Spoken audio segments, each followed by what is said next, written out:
तो आज की पहली खबर आ रही है उत्तराखंड की तरफ से। उत्तराखंड में गवर्नमेंट ने डिसाइड किया है कि शिवालिक एलिफेंट रिजर्व को डी नोटिफाई करेंगे।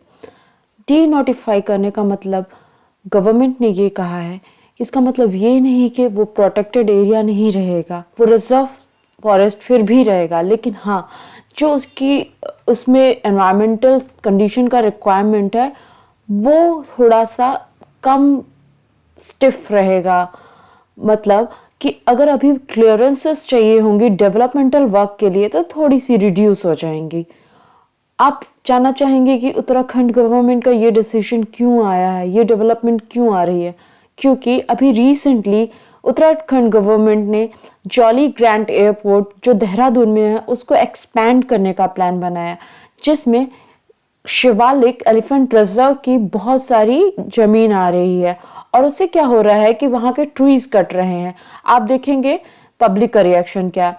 पब्लिक का रिएक्शन ये है कि पब्लिक ने चिपको 2.0 स्टार्ट कर दिया है, पब्लिक ट्विटर पे एक्टिव हो गई है, ऑनलाइन प्लेटफॉर्म्स पे एक्टिव हो गई है, so that government takes this decision back. तो आगे देखते हैं कि डिटेल में क्या है। शिवालिक एलिफेंट रिजर्व जो है वो 2000 में नोटिफाई हुआ था। इसके पास से कंसोरा बारकोट एलिफेंट कॉरिडोर निकलता है। अब जानते हैं कि एलिफेंट रिजर्व्स होते क्या हैं। Elephant reserves basically checked elephant के अंडर आते हैं। ये एलिफेंट रिजर्व्स जो होते हैं गवर्नमेंट ऑफ इंडिया इन्हें अप्रूव करती है, लेकिन नोटिफाई कौन करता है? स्टेट गवर्नमेंट करती है। अगर कभी ऐसा हुआ कि स्टेट गवर्नमेंट उसे नोटिफाई नहीं करती है तो वो एलिफेंट रिजर्व होता है, लेकिन नोटिफाइड एलिफेंट रिजर्व नहीं होता है। जैसे कि आप देखेंगे 2 एलिफेंट रिजर्व्स ऐसे हैं जो गवर्नमेंट ऑफ इंडिया तो अप्रूव कर चुकी है, लेकिन वो स्टेट के द्वारा नोटिफाई नहीं किए गए। ऐसे 2 एलिफेंट रिजर्व्स हैं, बैतमी जो ओडिशा में है और लेमरू जो छत्तीसगढ़ में है। तो टोटल एलिफेंट रिजर्व्स जो हैं हमारे यहाँ नोटिफाइड, वो उनका नंबर 30 है। और अब एक इंटरेस्टिंग बात जो आप लोग भी जानना चाहेंगे और शायद ये कंफ्यूजन भी होगा कि एलिफेंट रिजर्व्स को कोई लीगल सैंक्टिटी नहीं है। मतलब ये है कि elephant wild life protection act के अंडर नहीं आते या किसी भी एक्ट के अंडर ये प्रोटेक्टेड नहीं है। बेसिकली हमने अभी जस्ट पहले पढ़ा है कि ये एलिफेंट प्रोजेक्ट के अंडर आते हैं, जो एक स्कीम है गवर्नमेंट का, सेंट्रली स्पॉन्सर्ड। दैट मीन्स कि ये किसी एक्ट के अंडर प्रोटेक्टेड नहीं है। जैसे कि अदर प्रोजेक्ट्स हैं, जैसे नेशनल पार्क्स है, वाइल्ड लाइफ सेंचुरी है, कंजर्वेशन एंड कम्युनिटी रिजर्व्स हैं, ये WPA के अंडर प्रोटेक्टेड है, तो उनको लीगल सैंक्टिटी है। लेकिन एलिफेंट रिजर्व्स को किसी भी तरह का लीगल सैंक्टिटी नहीं है। एलिफेंट प्रोजेक्ट एलिफेंट जो है वो 1992 में गवर्नमेंट ऑफ इंडिया ने लॉन्च किया था। इसका बेसिकली एम जो था कि वाइल्ड लाइफ मैनेजमेंट को सपोर्ट करना और एशियन एलिफेंट्स के पॉपुलेशन के लिए था, कंजर्वेशन के लिए था। इसका काम क्या है? वाइल्ड लाइफ एलिफेंट को प्रोटेक्ट करना है, रिस्टोर करना है जो एलिफेंट का माइग्रेटरी रूट है और उनका कंजर्वेशन उसके लिए है। और आपने बहुत बार न्यूज में सुना होगा कि एलिफेंट में और ट्रेन की वजह से ट्रेन रूट में आ जाते हैं और बहुत सारे एलिफेंट्स का डेथ हो जाता है। तीसरा ये होता है कि बहुत बार एलिफेंट्स मैन एनिमल कॉन्फ्लिक्ट के शिकार हो जाते हैं। फिर पांचवा ये है कि इनका काम ये है कि वेटरिनरी केयर देना एलिफेंट्स को। छठा ये है कि इससे रिलेटेड जो भी कंजर्वेशन से रिलेटेड एलिफेंट के हैं उस पर काम करना। सातवां है कि पब्लिक अवेयरनेस क्रिएट करना। आपने रिसेंटली केरला के हथिनी का नाम सुना होगा, जो बहुत ज्यादा न्यूज में भी था और बहुत ज्यादा दुख देने वाली खबर थी कि उसके अंदर एक्सप्लोसिव्स मिले थे। वो पब्लिक अवेयरनेस का ही कमी था कि किसी ने उसमें एक्सप्लोसिव्स उसके मुंह में डाल दिए थे। तो इस तरह की पेनफुल खबरें आती ही रहती हैं जब आप जानवरों के साथ इनसेंसिटिवली बिहेव करते हैं। और लास्ट ये है कि कैपेसिटी बिल्डिंग करना, जो माहौत्स हैं या वेटरिनेरियंस हैं जो जो ध्यान रखते हैं उनका एलिफेंट्स का, उनका काम करना। इस न्यूज़ को आप अपने मेंस के आंसर्स में कैसे यूज़ कर सकते हैं, जैसे कि इस तरह के डेवलपमेंट जो होते हैं, एलिफेंट रिजर्व को डीनोटिफाई करना या फिर किसी भी तरह के एनवायरमेंट नॉर्म्स को ईज करना। आपने लास्ट ईयर देखा होगा CRZ के बारे में, उसके भी नॉर्म्स ईज किए गए थे। ये सारे मूव्स गवर्नमेंट के जो होते हैं डेवलपमेंटल वर्क के होते हैं। तो हमेशा एक टसल चलता रहता है एनवायरनमेंट का कंजर्वेशन और डेवलपमेंटल वर्क का। तो आप एथिक्स में भी पढ़ेंगे, आप पॉलिटिकल साइंस में भी पढ़ेंगे, इनफैक्ट आपको बहुत बार GS3 में भी यूज़ करना होगा। तो ये सारे डेवलपमेंट्स आप कोट कर सकते हैं इन पेपर्स में, जहाँ पर भी एनवायरनमेंट होगा या जहाँ पर एथिकलिटी का क्वेश्चन आएगा। तो आप ये conflict between environment and development है। आपने अभी कुछ ही दिनों पहले जो ड्राफ्ट EIA नॉर्म्स आए थे, एनवायरनमेंट इम्पैक्ट असेसमेंट का नॉर्म्स आया था, वो भी बहुत कंट्रोवर्सी में रहा था। तो इस तरह के डेवलपमेंट आप ऐसे आंसर्स में कोट कर सकते हैं। चलते हैं अगली न्यूज़ की तरफ। अगली न्यूज़ ये है कि प्रधानमंत्री मोदी जी ने वर्चुअली इनॉग्रेट किया है रोपैक्स सर्विस को, जो हजीरा और घोघा के बीच में है। ये दूसरी ऐसी सर्विस है। इससे पहले घोघा और दहेज के बीच में स्टार्ट हुई थी 3 साल पहले, जो कि अब डिसफंक्शनल है।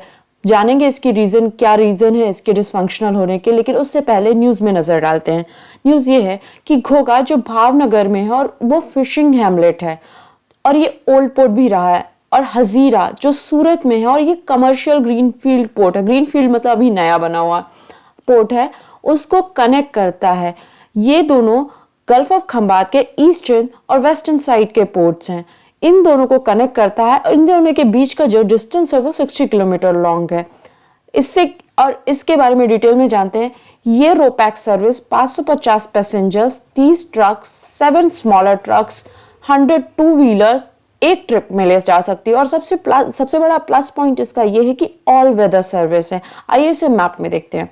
देखिए, पहला रूट जो था वो रेड कलर की लाइन का था। उसमें क्या है कि सूरत से भावनगर तक जाने के लिए 300 से ऊपर का डिस्टेंस ट्रैवल करना पड़ता था, जो कि मोर देन 10 आवर्स लेता था। लेकिन भावनगर से अब सूरत के बीच का डिस्टेंस बहुत कम हो गया है। आप देखेंगे भावनगर के बारे में हमने अभी कहा कि ये फिशिंग हैमलेट था, और सूरत जो कि अभी ग्रीनफील्ड पोर्ट है। तो उससे क्या होगा कि फिशिंग एक्टिविटीज के लिए शिपमेंट बहुत आसान हो जाएगा। और क्योंकि ये रोरो सर्विस है तो ये बहुत आसान हो जाता है, ऐसे कि ये फ्यूल का कॉस्ट बहुत सेव करता है। रोरो सर्विस का मतलब होता है roll on roll of. Roll on roll of को आप ऐसे समझिए कि एक बहुत बड़ा व्हीकल है जिसपे आप बहुत सारे ट्रक्स लेकर जा रहे हैं। अगर आपको और उनमें बहुत सारा सामान रखा हो, ट्रक्स में सामान है जो कि ट्रांसपोर्टेशन के लिए चाहिए, जिसको यहाँ से वहाँ पहुँचाना है उसके सामान को।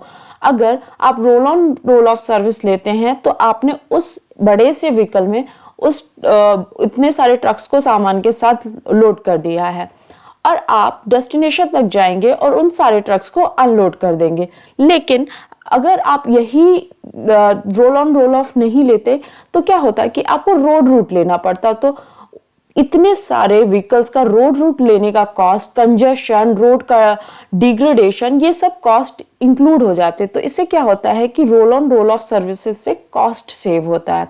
आप देख सकते हैं भावनगर इसमें वेस्टर्न साइड पे है और सूरत इसमें ईस्टर्न साइड पे है। आप इसका फोटो देख सकते हैं घोघा हजारी फेरी सर्विस का। अब जानते हैं कि इससे पहले जो सर्विस स्टार्ट हुई थी roll on roll of Roro service, जो दहेज और घोघा के बीच में स्टार्ट हुई थी, उसमें क्या दिक्कत हुई थी? उसमें ड्रेजिंग का कॉस्ट बहुत ज्यादा आने लग गया था। तो बार बार शिप स्टक कर जा रही थी कहीं। एक बार तो पैसेंजर्स भी स्टक कर गए थे काफी घंटों के लिए। तो क्या हुआ कि ऑपरेशनल कॉस्ट उस ड्रेजिंग का करने का बहुत ज्यादा आने लग गया। इसकी वजह से लास्ट में उनको ऑपरेटर्स को गिव अप कर देना पड़ गया। तो लास्ट ईयर 2019 में उन्होंने गिव अप कर दिया था आई थिंक। तो अब क्या करते हैं कि इसकी वजह से अब इस प्रोजेक्ट में भी क्वेश्चन आते हैं। चलते हैं इसके एनालिसिस पार्ट की तरफ। एनालिसिस क्या है कि 370 किलोमीटर की रोड डिस्टेंस को आप 60 किलोमीटर के सी रूट में कन्वर्ट कर दे रहे हैं, तो उससे क्या होगा कि डिस्टेंस रिड्यूस हो गई है, तो क्या होगा, फ्यूल का कॉस्ट कम होगा। इन्होंने एस्टिमेट दिया है कि 9000 लीटर पर डे का कॉस्ट कम हो जाएगा। मेंटेनेंस कॉस्ट व्हीकल का कम होगा, जो मैंने बताया। रोड के मेंटेनेंस का भी कॉस्ट कम होगा। तीसरा होगा टाइम सेव करेगा। कुछ प्रोडक्ट्स ऐसे होते हैं जिनका टाइम पे पहुंचना बहुत ज़्यादा ज़रूरी होता है, और अगर वो टाइम पर नहीं पहुंचे तो उनको प्रिजर्व करने का ही कॉस्ट बहुत ज़्यादा हो जाता है। जैसे कि आप अगर फिशेस का ही देखें तो फिशेस के प्रिजर्व करने का ही कॉस्ट बहुत ज़्यादा हो जाता है। अगर कोल्ड चेन में रखना होता है उन्हें, अगर यहाँ से वहाँ ले जाना है, तो उसको प्रिजर्व करने का कॉस्ट बहुत ज़्यादा हो जाता है। जो डिस्टेंस आप 10 घंटे से ज़्यादा में ट्रैवल करते थे, वो 4 घंटे में अब हो जा रही है। तो क्या होगा कि टाइम सेव करेगा, कॉस्ट भी सेव करेगा, क्योंकि सी रूट ना चीपेस्ट रूट होता है। आप देखेंगे कि मोस्टली जो रूट होते हैं वर्ल्ड में, ट्रेड रूट सी रूट से होते हैं। एयर रूट बहुत कम यूज किया जाता है। तीसरा, क्योंकि फ्यूल नहीं यूज होगा, तो क्या होगा कि आपका एनवायरमेंटल पोल्यूशन कम होगा, PM 2.5 नहीं होगा ज़्यादा। और छठा ये है कि अब क्या होगा कि अगर आपका फ्यूल का कॉस्ट कम हो गया, चीप हो गया है और ट्रांसपोर्टेशन आसान हो गया है, तो ब्लू रेवोल्यूशन को एक बूस्ट मिलेगा। ब्लू रेवोल्यूशन से आत्मनिर्भरता की तरफ आप इसको इस तरह से लिंक कर सकते हैं। फिर आगे देखते हैं कि चैलेंजेस क्या। अगेन चैलेंज वही है जो प्रीवियस सर्विस में था, ये था ड्रेजिंग का कॉस्ट। ड्रेजिंग का कॉस्ट इसलिए क्योंकि बहुत बार सिल्टेशन बहुत ज़्यादा हो जाता है, फंस जाती है, शैलो होने की वजह से वाटर का उसे बार बार ड्रेज करना पड़ता है, क्योंकि लो डेप्थ होने की वजह से शिप्स अटक जाती हैं, और इस ड्रेजिंग की वजह से ऑपरेशनल कॉस्ट बहुत ज़्यादा हो जाता है। दूसरा है कि ऑफकोर्स मरीन पोल्यूशन होगा, तो मरीन बायोडाइवर्सिटी है वो खतरे में होगी। तो ये है आज का एनालिसिस, ये सेकंड न्यूज़ है।